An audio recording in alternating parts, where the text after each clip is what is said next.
I want to start with the topic of longevity.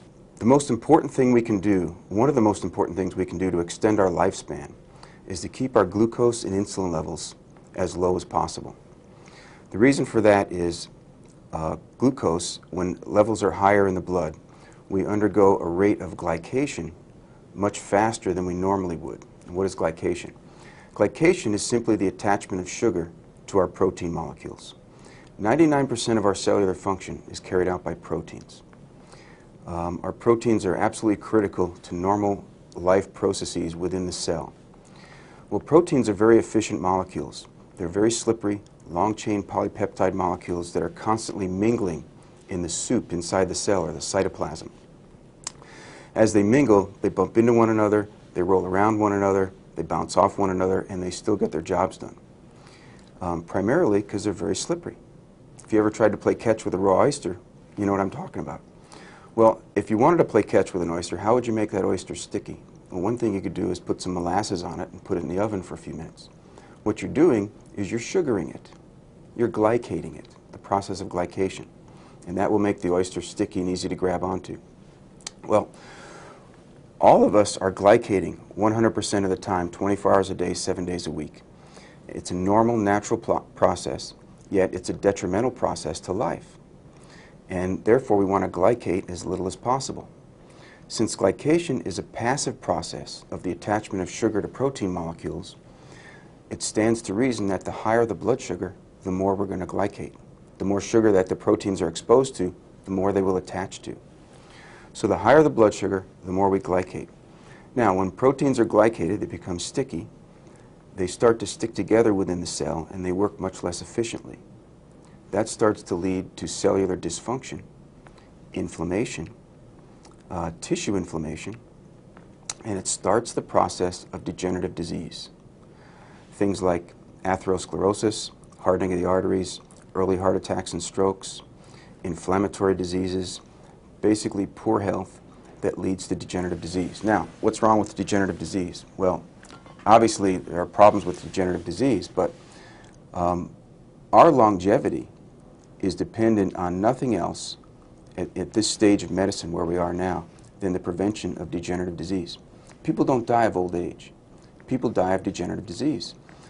A 99-year-old lady who doesn't wake up in the nursing home one morning didn't die of old age. She died of a disease. She probably ruptured an aneurysm during the night, or she had a heart attack, or a fatal cardiac arrhythmia, something related to years of accumulation of degeneration, partly based on excess glycation and oxidative stress.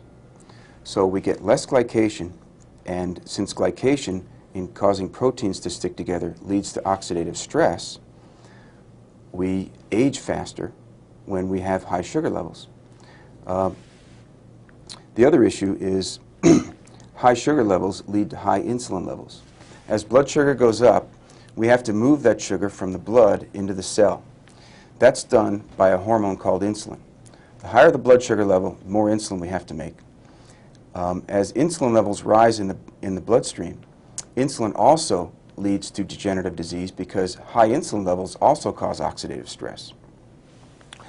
If you look at the adult onset diabetic, they are a model for rapid aging because they have both high blood sugar and high insulin levels. And long before the rest of us, non-diabetics, get these diseases, they get diseases such as atherosclerosis, abnormal cholesterol profile, high blood pressure, central accumulation of body fat or central obesity, peripheral neuropathy, kidney disease, and retinal disease, which can lead to blindness. So, even as non-diabetics, we can slow down the aging process and extend our productive, useful lifespan by keeping sugar and insulin levels as low as possible. What happens with a diabetic is he has insulin resistance, the adult onset diabetic. He's had high sugar for so long and high insulin levels for so long that his cells no longer respond to the insulin as efficiently as they should. It's very much like if you had to live next to the railroad tracks and you heard the train day in and day out. Eventually you'd tune the train out and your friends would come over and say, "My God, what's that noise?" And you'd say, "What noise?" Well, when we have constant high insulin levels, our cells begin to pull in their receptors to insulin and they stop responding to insulin, or they decrease their response to insulin. So we develop a problem called insulin resistance. Now this happens in diabetics and non-diabetics.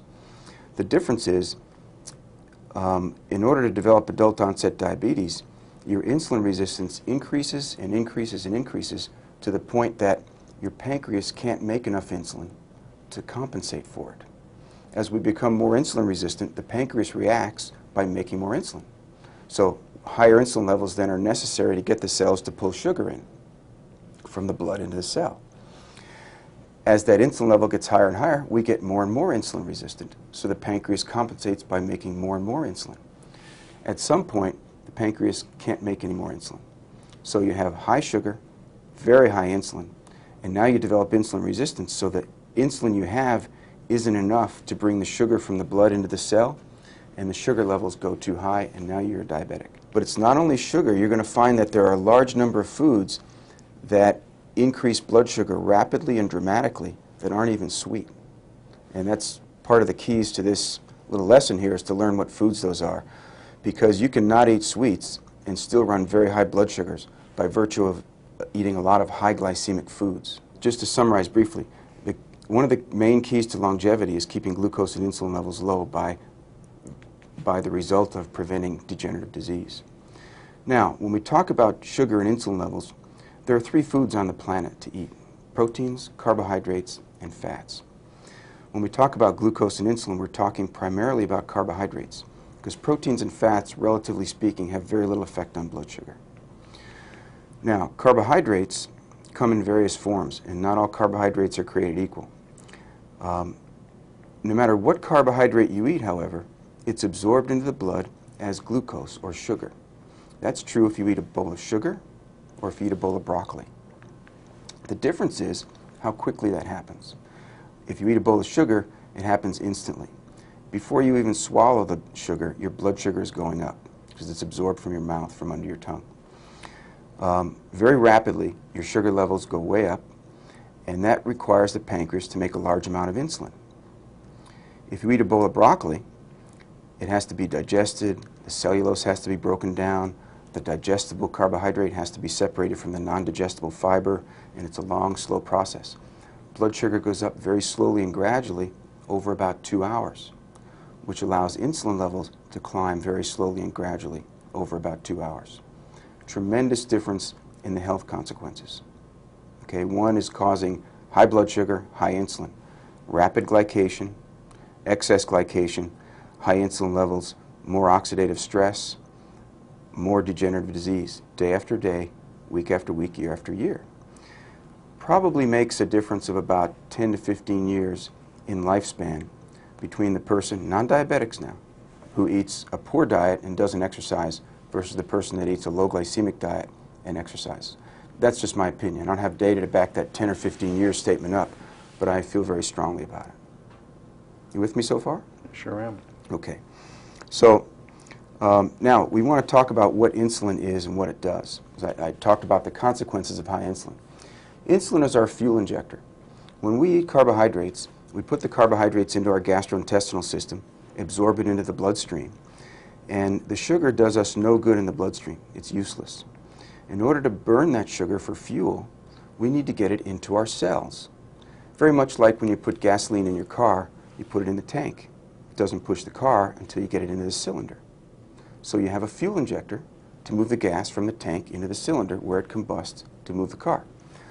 Insulin is our fuel injector. It moves sugar from the blood into the cell where we actually combust it.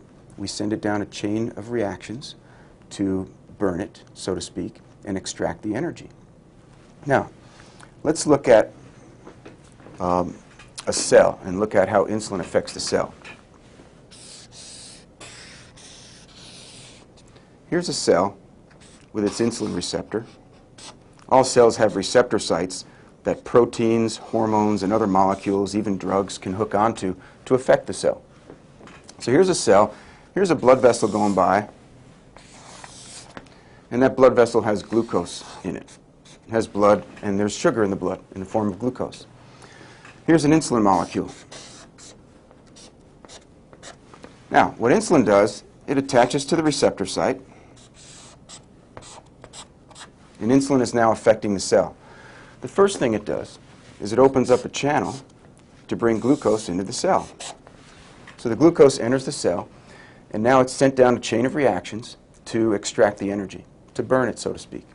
And if this is a kidney cell, it uses that energy to do kidney things. Liver cell, liver things. If it's a muscle cell, it uses it to contract. Okay? If it's a fat cell,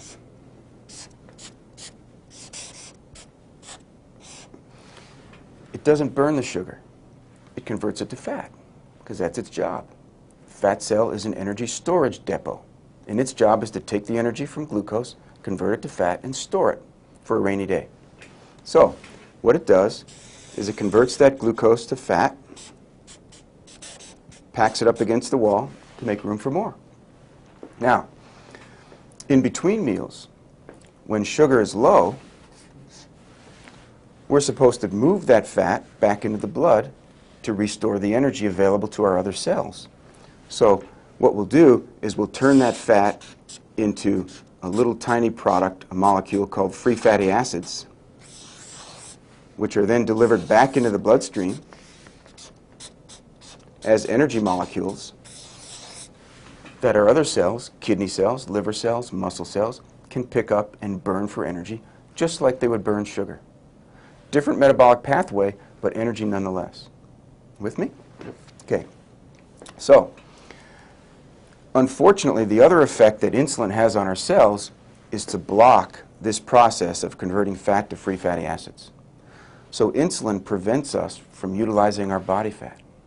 Now, why would we have a hormone that would block that very important process?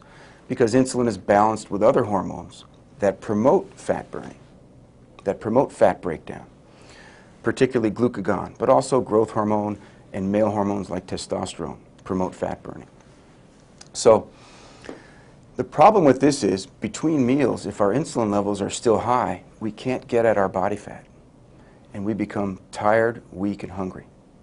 And if you're a typical red-blooded American, you eat more, right? So the problem begets more of the same problem. Let's look at how this scenario affects your day. We'll put a graph here of blood glucose and insulin levels versus time of day. And here we'll have a meal. Now, let's say this is breakfast, and for breakfast we're going to have a bowl of cereal with a banana, a cup of sweetened blueberry yogurt, a glass of orange juice, a cup of coffee. Okay? That's what I would call a high glycemic breakfast. Typical American breakfast considered healthy, very high glycemic. The result of that is for blood glucose levels, or blood sugar levels, glucose and sugar are synonymous, go screaming up. Okay? That requires the pancreas to make a whole bunch of insulin, because too much sugar in the blood will make us sick. We've got to move that sugar from the blood into the cells, and that's insulin's job, our fuel injector. So the pancreas makes a whole bunch of insulin, and insulin levels go screaming up. Now we've got high insulin and high glucose. All of a sudden, all our cells open these channels for sugar because of the tremendous insulin effect, and all the glucose rushes into the cells. The result? The blood glucose plummets because the sugar's moved into the cells. So at this point, the pancreas can say, well, I can take a break. The blood sugar's down. I can stop making insulin. But insulin is a long-chain polypeptide hormone. It doesn't go away quickly. It has to be metabolized, and its levels in the blood drop very slowly. So insulin levels drop more on this curve. Okay? So at this point in time, we have low sugar, normal low, not too low, not pathologic, and high insulin. The problem with that is, at the time when we have very little sugar left in the bloodstream, insulin is still around, it's still attached to our fat cells, and we can't break down fat into free fatty acids.